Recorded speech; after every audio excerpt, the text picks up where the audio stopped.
세속의 분주함이죠. 우리가 세상에 이렇게 살다 보면은요, 하나님의 말씀으로 구별되는 게 중요한데, 그런 하나님의 말씀으로 구별되는 내가 돼야 합니다. 내 마음 깊이 있는 영의 생각이 있어요. 우리에게는 영과 육과 혼이 있는데 그 깊은 곳을 좀 들여다 봐야 됩니다. 영의 생각이 예수 그리스도와 함께 할 때야말로 내 생각의 감정을 다스릴 수 있습니다. 그리고 내 선한 영이 생각과 마음을 다스리는 지혜의 능력을 얻게 도와주십니다. 그랬더니 그렇게 행동을 하게 돼요.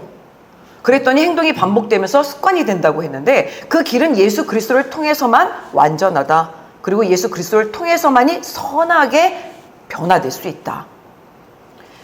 고 오늘 하나님의 말씀으로 가르쳐 주십니다.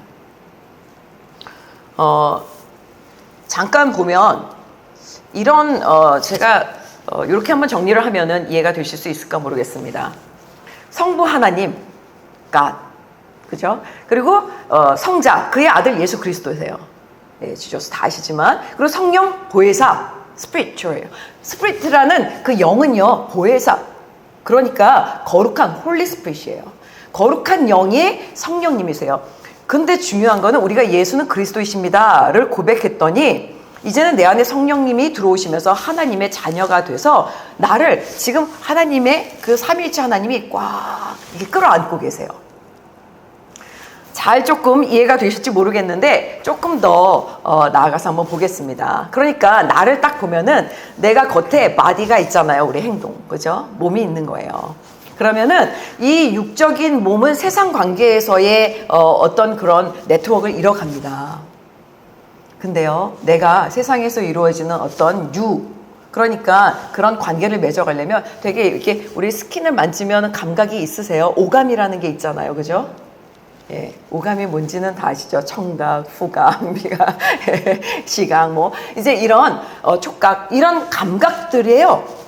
내가 반응을 일으키는 겁니다. 그러니까 그런 감각의 반응이 행복한 거를 추구하는 게 인간이겠죠. 근데 그러다 보니까 이런 감각, 행동적인 거, 내 오감을 만족시키는 거를 추구하다 보면요, 죄성에 빠질 수 있는 일들이 너무 많아요. 그런데 조금 안으로 들어가 보니까 요즘에는요, 전두엽이라고 얘기합니다. 여기 앞에. 과학적으로 증명이 된 이 전두엽이 이성을 컨트롤한대요. 그래서 감정이 막 일어날 때요, 막 화가, 분노가 일어날 때요, 잠깐 멈추래요.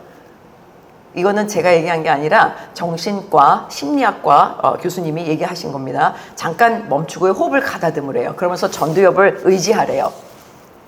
제가 한번 설교한 적이 있었는데, 그러면서 촉각을 세우래요. 이성의 촉각을 세우고, 이러면 안 되지, 이렇게 감정을 내지 말아야지. 그러면요, 정말 감정이 다스려진다고 얘기를 합니다. 그렇죠.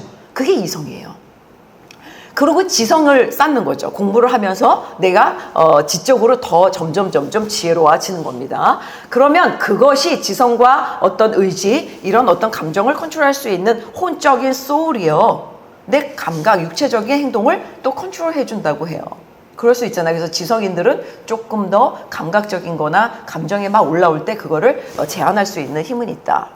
프로이드도 그거를 슈퍼이고라고 얘기를 했습니다. 그런데요, 그래도요, 우리는 죄성에서 벗어날 수가 없어요. 그 감정과 이성과 생각이요, 내 교만과 내 어떤 경험과 내 경륜과 막 이런 걸 이제 얘기하게 되는 거예요. 그러니까 영, 스피릿, 홀리 스피릿이에요. 하나님의 영인데 사실은 우리에게 영이 있다는 거예요. 우리 안에 내부적으로 깊은 곳에 이 안에 있습니다. 그러니까 그거는 하나님과의 신과의 관계의 차원이라고 얘기를 해요. 그래서 영적 감흥, 또 하나님의 계시를 느끼는 건데요, 이런 하나님과의 교제를 통해서 영이 생명의 근원으로 가느냐, 아니면 나쁜 영으로 의지해서 가느냐에 따라서 하나님 앞에 나아갈 수 있는 내 생각과 지성과 내 육을 컨트롤할 수 있느냐 없느냐. 그래서 결국 그 스피릿, 영의 깊은 곳에서 하나님의 영으로, 말씀으로 의지하면 사람이 하나님의 사람으로 형상을 회복하는 거고요, 예수 그리스도를 믿지 않고, 믿음으로 고백하지 않고, 또는 말씀을 의지하지 않고 내 생각대로 내 영으로 가면은 당연히 내가 어떤 사람으로 변화될까, 이런 부분들을 한번 생각하면서 오늘 말씀을 상고해 보았으면 좋겠습니다. 본문 1절을 보니까요. 예수님께서 하나님의 말씀을 들으려는 사람들에게 둘러싸여 이렇게 기록되어 있습니다. 그리고 게네사렛 호숫가에 서 계신다고 지금 하시는 거예요. 한번 본문 1절을 다 함께 합독하도록 하겠습니다. 본문 1절을 합독하겠습니다. 시작.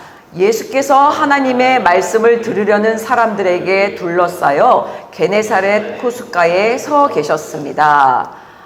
네. 예수님께서 하나님의 말씀을 들으려는 사람들에게 둘러싸여 있는 거예요. 그래서 게네사렛 호숫가에 딱 서 계신 겁니다. 지금 게네사렛 호숫가에 예수님이 많은 사람들에게 둘러싸여 계신 상황이라는 걸 한번 좀 생각해 보시면 좋겠어요. 그래서 제가 게네사렛이 어떤 곳인지 잠시 보여드리려고 합니다. 지리적으로 갈릴리 호수와 연결되어 있어요. 그러니까 지금 보이시나요? 가운데가 갈릴리 호수입니다. 네. 아직 제가 이 포인트가 준비가 안 돼서 갈릴리 호수인데요. 그 옆으로 서쪽으로 딱 보니까 게네사렛 이렇게 써 있습니다. 혹시 보이시는지 모르겠는데요. 예, 여기 위치입니다. 이렇게. 그런데요, 갈릴리 호수는 디베랴 바다라고 불렀을 만큼 큰 호수라고 해요. 그래서 갈릴리 호수 주변으로 지역들이 있는데 그 중에 서쪽, 평야, 완만한 곳의 이름이 그냥 게네사렛입니다. 마태복음에서 예수님께서 귀신을 쫓아내시고 병자들을 고치신 그 기적의 장소로 게네사렛이 언급이 됩니다. 이곳의 지형적인 특징을 조금 보면은요, 평야 지형이고요, 호수가 인접해 있으니까 토양, 수자원, 뭐 이런 것들이 매우 좋은 거예요. 그래서 보면은요, 고대부터 이곳은요, 농업, 상업이 발전한 지역이라고 해요. 이렇게 보니까, 그렇구나. 되게 지중해, 어떤 그런 그리스에 있는 지중해 같잖아요. 되게 평안하고 완만하고요. 그래서요, 여기서는요, 배가 이렇게 정박하기가 되게, 좋대요. 그래서 기후도 좋고 고기잡이에 최적지였다. 이렇게 얘기합니다. 그리고 굉장히 풍요로운 삶을 사는 지역이었다. 그래서 유대인 역사가 요세푸스라는 사람은요, 그 유대 전쟁사에서 가장 아름답고 비옥한 땅이 게네사렛이다. 이렇게 기록되어 있는 내용이 문헌에 있습니다. 그곳의 기후와 토양이 44절 과일을 맺게 한다. 그렇게 풍요로운 곳입니다. 그런 지역이면 사람들은 자연스럽게 분주함 속에서도 어떨까요? 자기의 이익을 위한 계산이 팽배할 겁니다. 오늘날과 비슷하지 않겠습니까?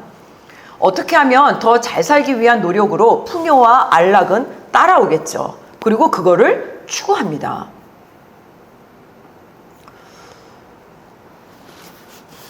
그렇게 되면요, 자연스럽게 영적인 갈급함의 문제가 옵니다. 왜겠습니까?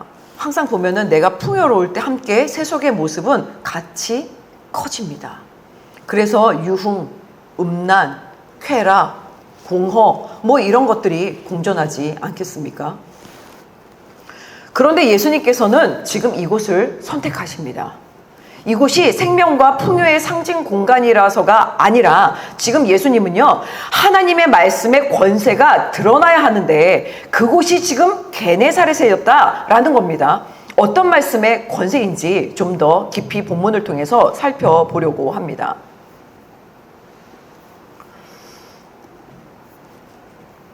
본문은요, 이 게네사렛에 많은 사람들이 하나님의 말씀을 들으려고 지금 예수님께 몰려 있는 것을 설명하고 있습니다. 많은 사람들이요, 하나님의 말씀을 왜 듣고 싶어 할까요? 지금 보니까 많은 사람들이 예수님을 둘러싸여 있어요. 근데 왜 듣고 싶어 하실까요? 이들은요, 유대인이에요. 지금 유대인인데, 그러니까 성경의 구약을 압니다. 하나님의 말씀을 지킬 수 있다고 생각해서 가정에서도 또 성경을 읽힙니다. 그런 때예요. 그런데도 사람들은 예수님이 랍비? 내지는 선생님? 랍비가 선생님이죠. 그리고 선지자? 나아가서는 메시아일까? 이렇게 궁금한 거예요. 그러니까 풍요로운 게네사렛에서 사람들은 왜 하나님이 말씀이 궁금합니까? 그러면 풍요함 속에 빈 건 아닙니까? 풍요로운데 누구는 그렇게 살지 못하고 있는 겁니다, 지금. 누구는요, 그렇게 살고 있어요, 부유하게. 누구는 어렵게 살고 있어요. 그런데 모두 곤고한 사람들이라는 것을 지금 보여줍니다. 자신들의 해결이 안 되는 본질적인 문제를 해결받고 싶은 갈망함이 있었던 사람들이에요. 하나님의 기적을 보고 싶은 거예요. 하나님의 말씀을 듣고 싶은 겁니다. 그래서 예수님을 지금 쫓아가서 예수님 주변에 사람들이 더 몰려들어 있습니다. 이것이 지금 현재 1절의 상황을 나타내고 있습니다. 이들은요, 살아있는 말씀, 명쾌한 말씀, 해결되지 않는 궁금했던 말씀, 진리의 말씀, 곧 나를 도와줄 말씀, 내게 힘을 줄 말씀, 나를 좀 위로해 줄 말씀, 나를 좀 사랑해 줄 말씀, 나의 기도를 좀 들어줄 수 있는 말씀, 나를 좀 구원해 줄 수 있는 말씀, 그런 말씀들이 게네사렛 사람들에게는 필요했던 거예요. 그래서 첫 장면이 하나님의 말씀을 듣고 싶어하는 사람들이 예수님을 둘러싸고 있다라는 전제로 지금 설명이 되고 있습니다.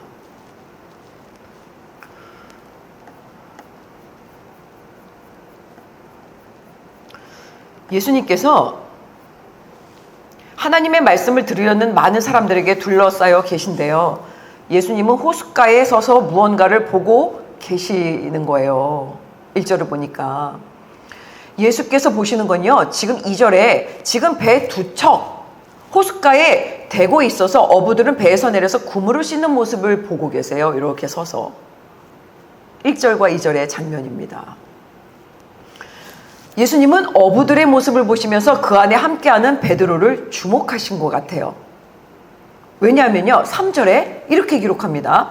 예수께서는 그들 중에 시몬의 배에 올라타 그에게 배를 못해서 조금 떼어 놓으라고 말씀하셨습니다. 그리고는 배 위에 앉아 사람들을 가르치셨습니다. 그 많은 사람들 속에서 또 딱 서 계신데 예수님은 배 두 척을 보시고 또 시몬을 보신 것 같아요. 그래서 그들 중에 시몬의 배에 올라타십니다. 그들 중에 누굽니까? 베드로뿐 아니라 다른 어부들이 있는 거를 지금 가리키는 거예요. 그런데도 어부들 사이에서 예수님은 시몬의 배에 올라타십니다. 그러시더니 시몬에게 배를 못해서 조금 떼어놓으라고 말씀하십니다. 사실 이때까지는요, 베드로는 예수님을 알아요. 그러나 정식 제자가 아니었습니다. 그리고 그의 이름은요, 지금 시몬입니다. 시몬의 배라고 얘기하는데 시몬 베드로입니다. 시몬입니다. 시몬 베드로가 예수님과의 첫 만남은요, 안드레라는 제자가 원래 세례 요한의 제자였어요. 그런데 세례 요한의 제자가 예수님이 오셔서 세례를 받으실 때 자기 형제를 베드로를 딱 데리고 와서 예수님께 인사를 시킵니다. 이게 첫 만남이에요. 첫 만남 이후에요, 제자가 된 게 아닙니다. 다시 일상으로 돌아가서 지금 고기를 잡았던 겁니다. 그 시몬이에요. 그러니까 지금 예수님은요, 많은 무리들 속에서, 어부들 속에서 베드로를 주목하신 겁니다. 풍요로운 게네사렛 지역에서 하나님 말씀을 듣고자 모인 사람들이 있는데요. 예수님은 지금 갈릴리 호수에서 밤새도록 고기를 잡았지만 아무것도 수입이 없는 지친 어부들을 눈에 보고 계셨던 거예요. 예수님은 그들 중에서 또 시몬의 배에 올라타십니다. 그리고 시몬에게 배를 못해서 조금 떼어놓으라고 말씀하십니다. 한번 볼게요. 물고기도 잘 잡히죠. 풍요가 가득한 최적의 고기잡이에 가능한 지역이라고 얘기하죠. 지금 어부들은 그런데요, 배에서 아마 내려서 힘없이 그물을 씻고 있었을 것 같아요. 그들은 아마 그물을 내리면서 아마 이렇게 좀 얘기하지 않았을까요? 정말 오늘 재수 너무 없다. 정말 너무 힘들다. 내일 날씨 보고 다시 나오지 않으면 우리 집에 먹을 것이 떨어질 것 같군. 내지는 마누라가 또 잔소리를 하겠네. 이런 생각이나 말을 하지 않았을까요? 지치고 힘들고 낙심한 어부들을 예수님은 지금 보고 계셨던 겁니다. 어쩌면 이 상황마저 예수님은 다 아시고 시몬에게 다가가셨을 거예요. 그래서 그들 중에서 시몬의 배에 타셔서 못해서 조금 떨어져서 배를 떼라고 하십니다. 사실 베드로가 얼마나 배고픈 상황이었을까요? 지쳐서 물고기를 잡으러 갔는데 하나도 못 잡은 거죠.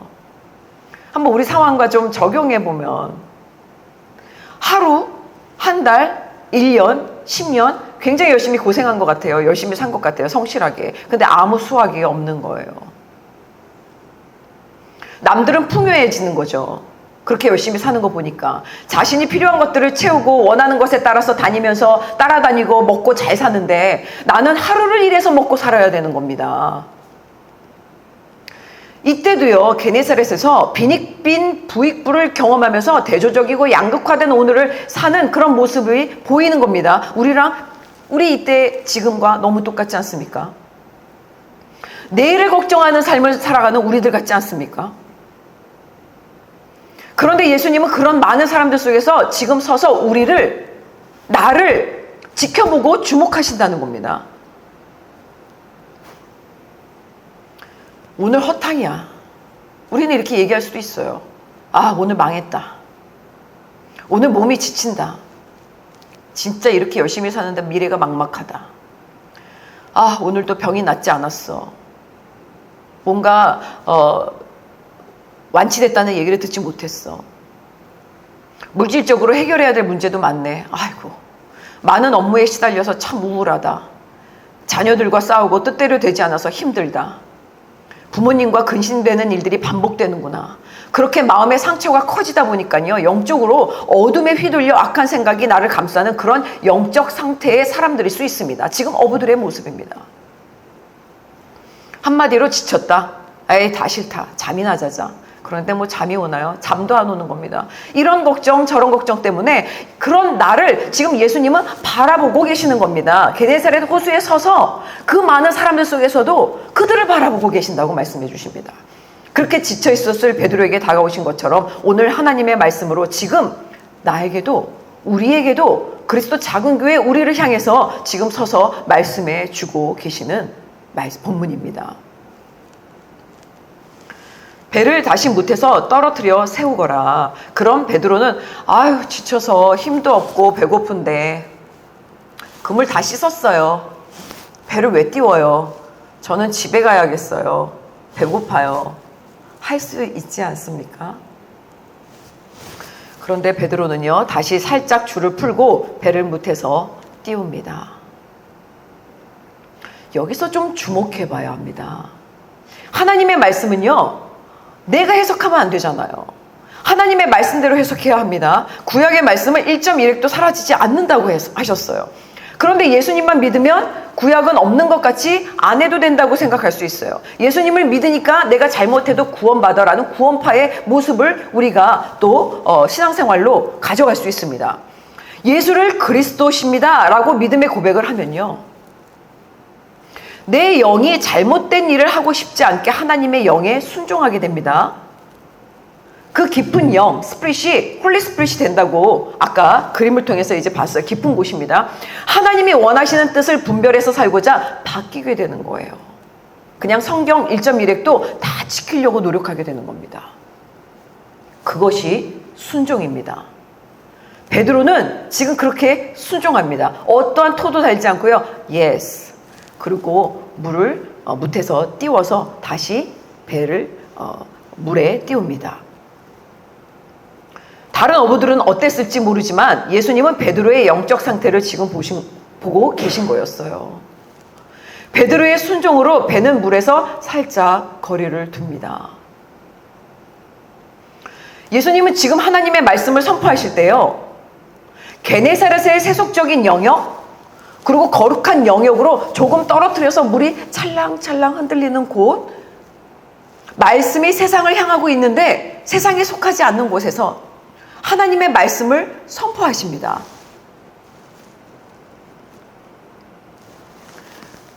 말씀을 마치십니다. 그렇게 말씀을 하십니다. 못에서 떨어져 살랑거리는 물 위에서 시작되는 하나님의 말씀은요, 창조 질서의 회복이 되도록 하시는 상징적인 의미가 될 수 있어요. 창세기 1장 2절을 다 함께 합독하겠습니다. 시작. 땅은 형태가 없고 비어 있었으며 어둠이 깊은 물 위에 있었고 하나님의 영은 수면 위에 움직이고 계셨습니다. 예수님께서 지금 물 위에 앉아 말씀하신다는 것은요, 어둠과 공허함과 흑암이 깊은 수면 위에 하나님의 영이 지금 움직이시는 거예요. 하나님의 말씀이.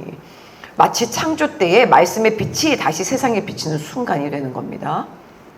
게네사렛에서 분주함 속에서, 풍요로움 속에서, 또는 공허함 속에서, 또 곤고함 속에 있는 그런 악한 영에 의한 세 속에서요, 떨어뜨려서 시몬에게, 많은 사람들에게 말씀의 빛을 비추는 순간을 경험하게 하십니다. 사랑하는 성도 여러분, 우리는 분주한 세상의 풍요와 빈곤의 기로에 고민하고 씨름하고 있지 않나요? 그렇게 살다 보니까 고된 마음과 지친 몸이 되는 거예요. 하나님은 지금도 우리를 향해서 예수님을 통해 나를 바라보고 계십니다.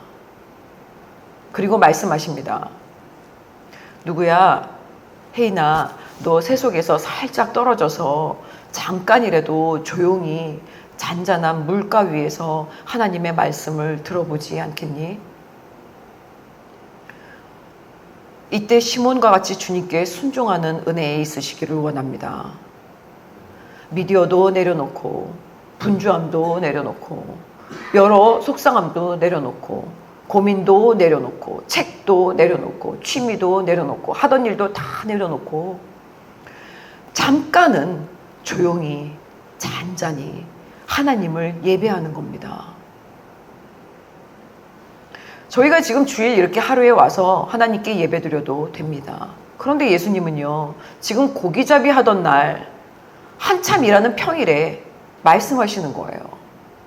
일이 안 될 때, 풍요로울 때, 안락할 때, 성경을 읽어도, 모세오경을 외우고 있는 때에도, 영적으로 어두운 마음에 휘둘리고 있을 때 하나님 앞에 순종하고 구별하는 조용한 시간, 예배의 시간, 말씀을 읽는 시간, 하나님의 빛을 받아서 어둠을 물리치는 시간, 이런 시간을 지금 우리에게 가지라고 말씀해 주시는 하나님의 말씀입니다. 그리스도 작은교회 성도님들은 매일 세속의 모든 것을 내려놓고 잠시라도 조용히 경건하게 하나님의 말씀을 듣고 순종하여서 하나님의 빛을 받는 저와 여러분들이 되시기를 예수님의 이름으로 축원합니다. 이것이 말씀의 권세가 일어나는 축복의 시작이 되는 것입니다.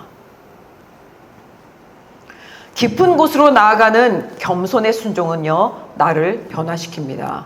다 함께 4절에서 8절을 합독하겠습니다. 시작. 말씀을 마치신 후 예수께서 시몬에게 명령하셨습니다. 물이 깊은 곳으로 나가 그물을 내리고 고기를 잡아라. 시몬이 대답했습니다. 선생님, 저희가 밤새도록 애썼지만 아무것도 잡지 못했습니다. 그러나 선생님의 말씀대로 제가 그물을 내려 보겠습니다. 어부들이 그 말씀대로 했더니 그물이 찢어질 정도로 많은 고기들이 잡혔습니다. 그래서 그들은 다른 배에 있는 동료들에게 와서 도와달라고 손짓했습니다. 그들이 와서 2배의 고기를 가득 채우자 배가 가라앉을 지경이 되었습니다. 시몬 베드로가 이 광경을 보고 예수의 무릎 앞에 엎드려 말했습니다. 주여, 제게서 떠나십시오. 저는 죄인입니다.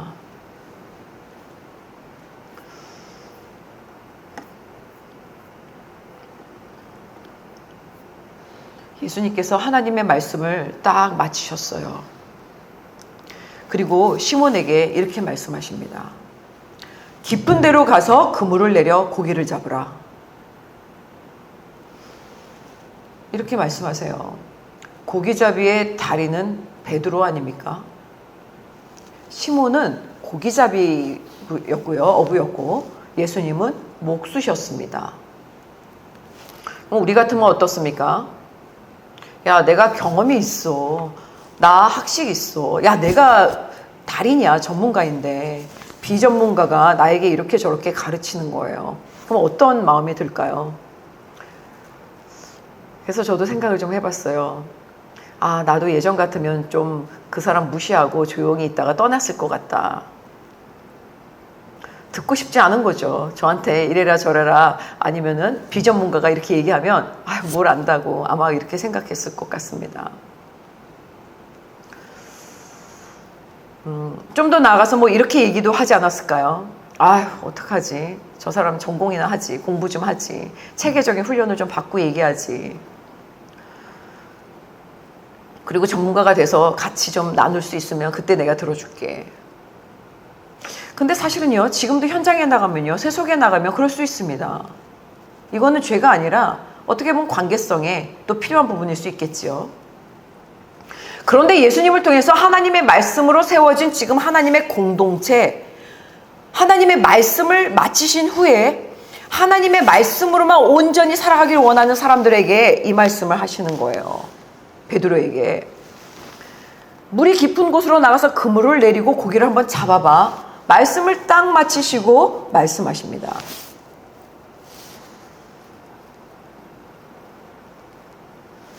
예수는 그리스도이십니다 하고 예수 그리스도의 머리가 되시는 교회 안에서 이것은 영적으로 분별해야 되는 말씀입니다. 게네사렛에 있는 모두는요, 그리고 시몬은 하나님께 사랑받는 존재들이었던 겁니다.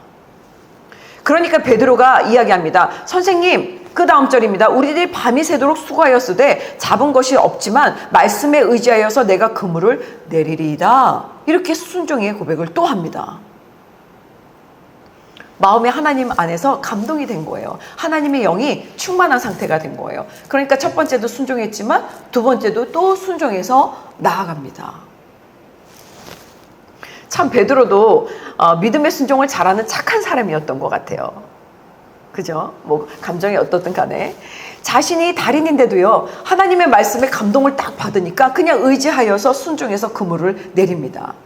이 순종이야말로 얕은 곳에서의 실패를 넘습니다. 얕은 곳에서의 세상을 뛰어넘게 됩니다. 얕은 나의 마음과 그런 얄팍한 나의 생각의 감정을 뛰어넘습니다. 내가 훈련했다고 생각하는 내 경륜과 내 지식과 내 삶을 뛰어넘습니다. 항상 제가 깨닫는 거예요. 그래서 무릎 꿇게 해주십니다. 오직 하나님의 말씀에 순종할 때 열리는 새로운 차원으로 나아가는 믿음이 깊어지는 겁니다. 그게 예수 그리스도의 말씀이고 하나님의 말씀이었던 거예요. 그 말씀이 끝난 상태에서 성령 충만했더니 하나님의 뜻에 따라서 행동하게 되는 것입니다. 깊은 곳은 어디입니까? 깊은 곳은요, 인간의 한계가 끝나는 자리를 극복하는 성숙된 장소예요. 아유, 내가 여기까지가 한계야. 나는 못해. 나 지쳤어. 아유, 나는 죽어야지. 나 인류인데, 나 갑부야. 나 신앙 좋아. 나 성경 잘 알아. 이런 한계입니다. 저도 왜 제가 신앙 고백을 하면서 매일매일 회개한다고 말씀드리냐면, 저도 성경을 많이 읽고 32살에 성령을 받았어요. 그래서 막 뜨겁고 불받은 겁니다. 내가 죄인임을 보게 하셨어요. 그래서 어릴 때 4살, 7살 때 죄 지은 것까지 다 회개하게 하셨어요. 다 보여주시고. 그럼 오랜 시간 어릴 적 기억까지 회개하면서 하나님 음성을 듣고 성경을 보기 시작하는 거예요. 성경이 문자적으로 막 튀어 올라와요. 모든 게 구속사적으로 해석되기 시작하는 거예요. 그래서 성경을 잘한다고 생각했어요. 그런데요, 목회자가 돼서 말씀을 보는데 얼마나 부끄러운지 매일 눈물이 나는 겁니다. 성경 한자 한자 깨닫고 연구하면서 아휴, 어떡하지, 너무 부끄럽다. 어떡하지, 너무너무 부끄럽다. 이런 생각을 해요.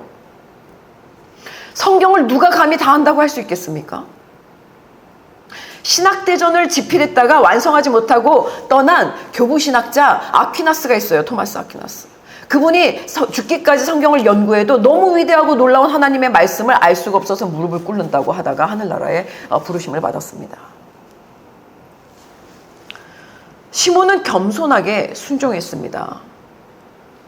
사람의 경험과 지식이 멈추는 순간, 겸손하게 하나님의 사랑만을 의지하는 순간, 그 말씀에 뜨거워서 영적으로 감동이 되는 그 순간을 깊이 생각하고 그 자리가 바로 하나님의 말씀이 역사하기 시작하는 자리구나 인정한 겁니다. 그런 순종의 시간이 일어난 겁니다. 시몬은 피곤했지만요, 자신이 전문가지만요, 하나님의 말씀에 순종했어요. 그랬더니 6절에 그 순간 그렇게 하니 고기를 잡은 것이 심이 많아 그물이 찢어지는지라. 내 자아가 찢어집니다. 내 본성이 찢어집니다. 내 상처와 악으로 사로잡혀 있던 두려움 찢어집니다. 내 마음의 질투와 음란과 교만이 다 찢어지는 거예요. 깊은 곳은 그런 곳입니다. 하나님 나라의 일이 시작되는 자리이기 때문입니다. 시몬이 겸손하게 순종하여서 깊은 곳으로 나아간 순간에 그의 삶은 단순한 어부의 인생이 아니라 복음의 일꾼으로 부르심을 받는 자리가 되었습니다. 할렐루야. 시몬은 자신의 처지 게네사렛에서 즐겁게 지내다가 먹고 마시다가 아니면 야 예수께서 오셨다 그러니까 예수의 말씀을 듣자 그러고 막 몰려서 같이 따라다니는 사람과 달리 너무 성실하게 일하고 나왔는데도 아무것도 잡지 못했던 거예요. 자신의 처지 지친 인생이 완전히 찢어집니다.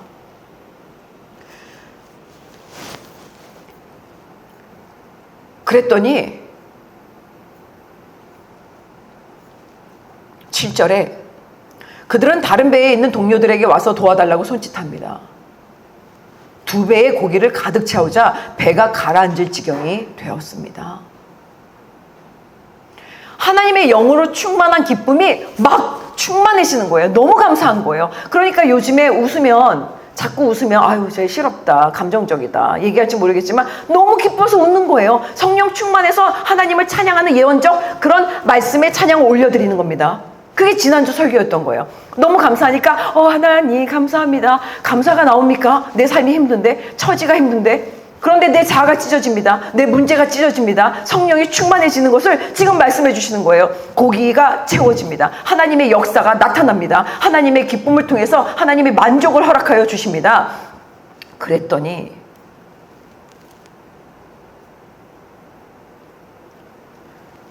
베드로는 주여 제게서 떠나십시오. 저는 죄인입니다. 이렇게 고백합니다.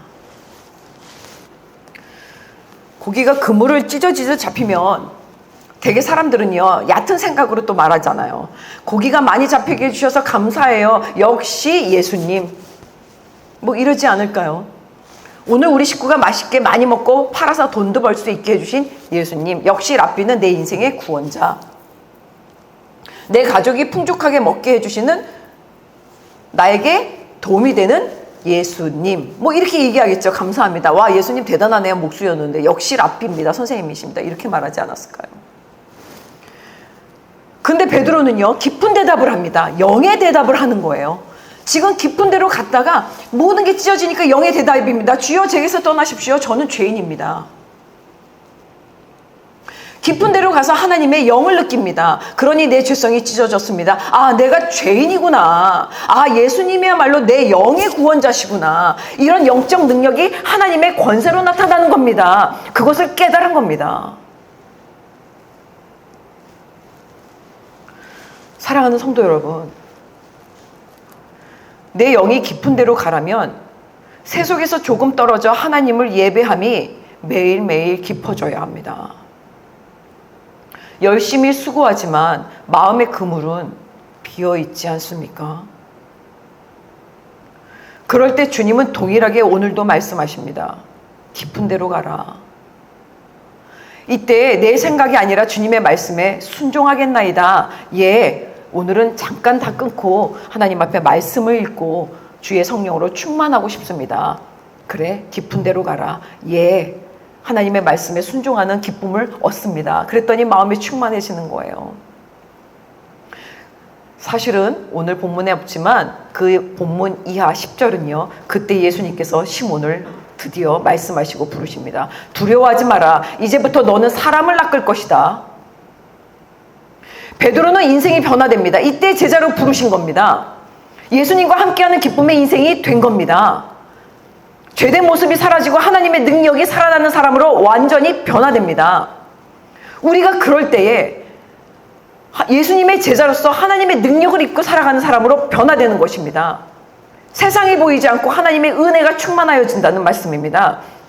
오늘 하나님께서 우리에게 주신 말씀을 믿고 따를 때에 깊은 데로 하나님의 말씀을 붙들고 들어가서 우리의 실패가 사명으로 바뀌고 우리의 한계가 은혜로 채워지는 하나님의 능력이 임하는 성도님들이 되시기를 예수님의 이름으로 축원합니다.